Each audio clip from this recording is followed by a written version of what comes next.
Mga kainda, yan ang first plate niya ng spaghetti con basil at saka cheese. Ang second plate niya ay ang kamatis at saka iyang ham. Yan ang kanyang tinapay, pansawsaw.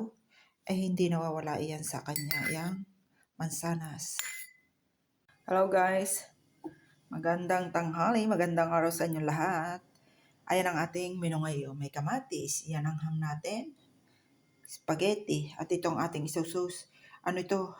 Basil. At ilagyan natin ng kaunting olive oil.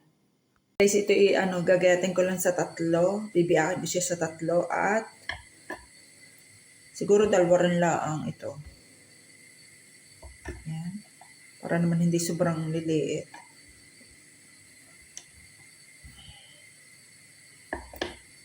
Padadaanin ko lang siya sana sa oven sana. Ito na sa kawali. Tapos ito gagawin natin salad. Guys, naglagay lang ako diyan ng kaunting mantika. Ayan, mainit na rin. Lagay na natin.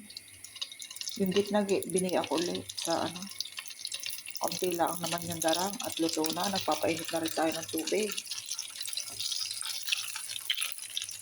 Ako'y nagwantes at kahapon ay ako'y nagawa na naman ng torta. Ako'y nayadgad.